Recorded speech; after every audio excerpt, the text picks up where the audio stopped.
Hey guys, I'm back again. Today I'm going to be unboxing the Galaxy S23, the regular version.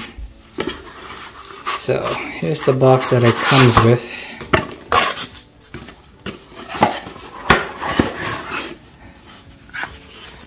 And it's so tiny these days that they gotta stuff these extra padding inside the box. First of all, we'll start with this box design. Looks absolutely terrible, by the way. Why the hell it look like that? Small ass phone for big ass box. I definitely prefer the old design better. Back in the old days, S21 box looked like this. So much cooler looking. It's shiny. Got the big Galaxy logo on the side.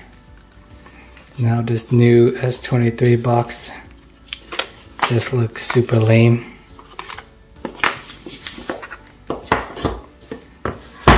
And back in the glory days, we got the S20 box.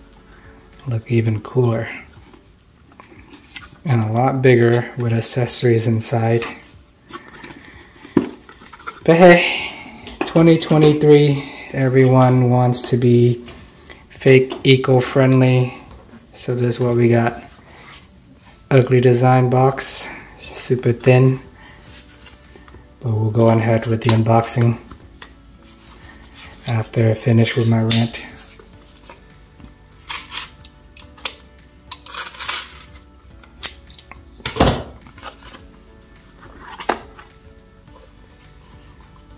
It's got the phone right here. Put that aside for a second. Kind of like this little cutout design thing.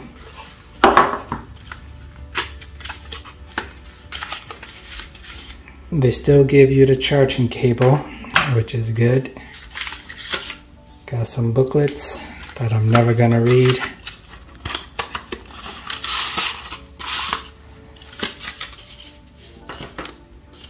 SIM tray ejector.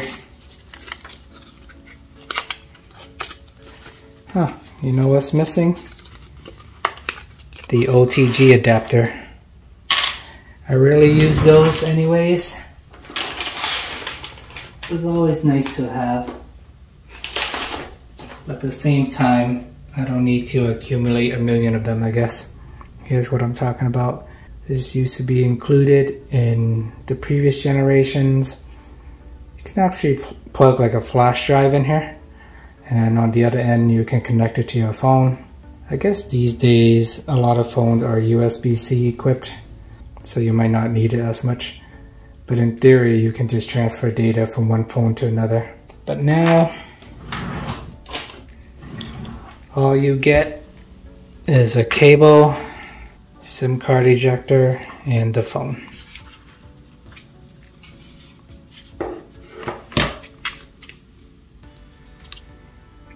Here's the phone itself. Ooh, look at that. Went for the lavender color. Don't like the basic white color. So here's the new design with the Galaxy S23. They just got rid of the camera module. So now we just got the 3 circular camera cutout. I think it's a really nice clean design actually. But last year when I was using the S22, the corner was so sharp that it kept rubbing the edges and it kept stabbing me. Volume rocker on the right hand side, power button, flash, triple camera setup. Peel this off.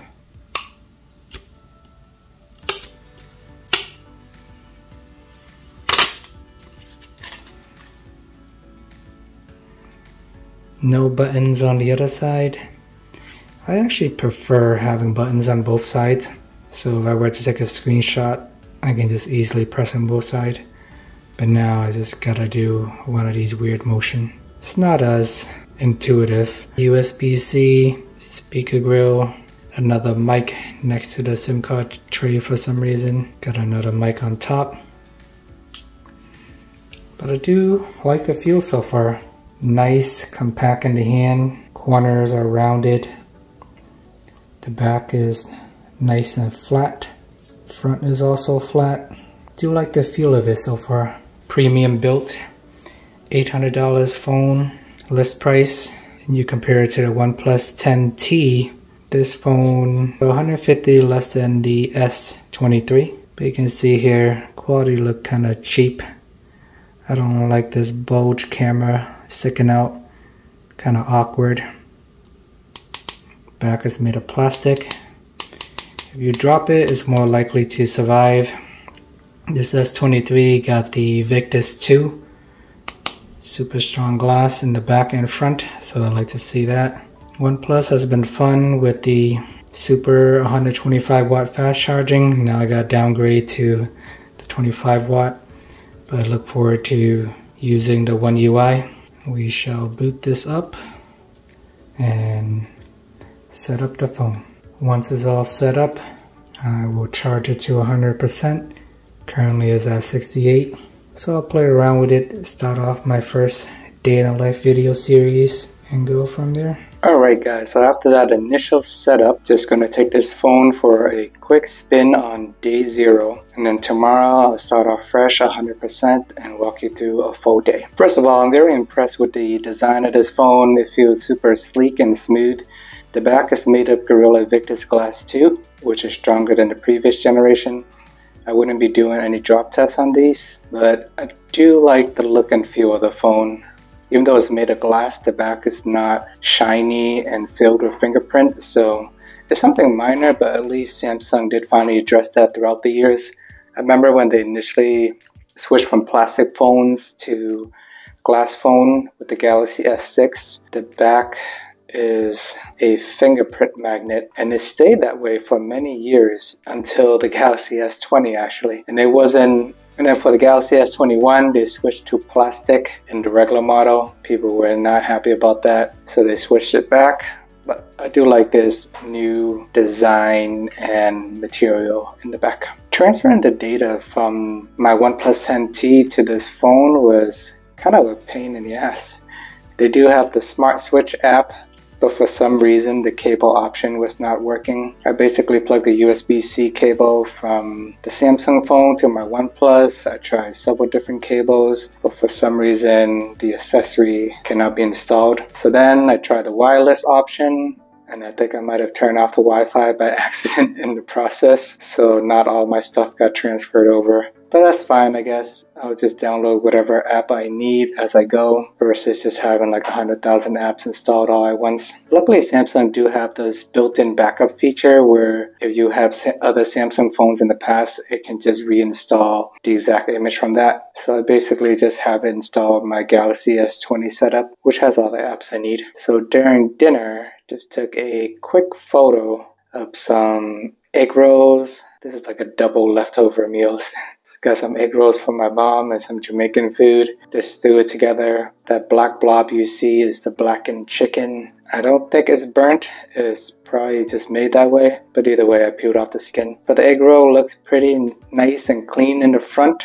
The back subject looks a little blurry though. I'm not sure if that was intentional. But at least the front egg rolls look pretty good. And just for fun, I took the same picture on my OnePlus 10T. It's kind of night and day. It's a lot darker. The back is even more blurry. Egg rolls look a little pale and hurt compared to my previous photos where they look much more golden, bright, and crisp.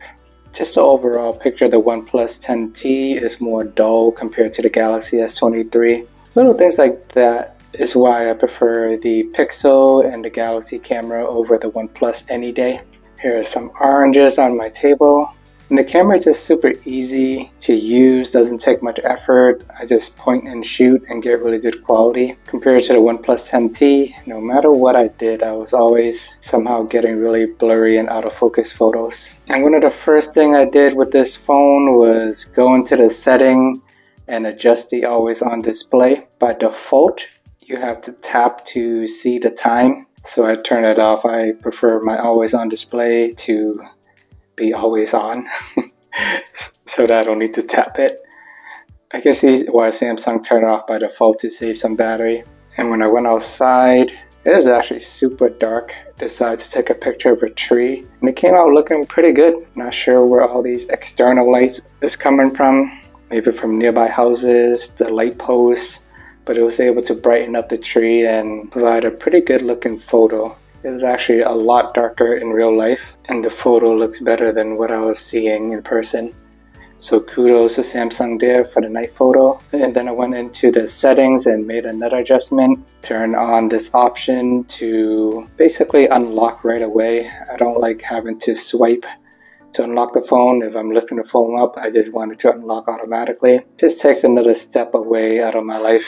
I know some people like that extra protection just in case they have some things they want to hide, but for me, nothing to hide. I was looking for convenience. I have this to unlock automatically. I turn on smart body detection, so if I'm near my house or using my phone up and down, I just want it to unlock as quickly and as easily as possible. I also registered my fingerprint sensor. It comes with the ultrasonic fingerprint sensor, so super fast and smooth, much better than the Pixel series. By 7:22, my phone was at 100%. I went into the pre-install app, uninstall some of the bloatware. McAfee is all these T-Mobile garbage since I bought it from them. App selector, whatever the hell that is, could not find it in my apps.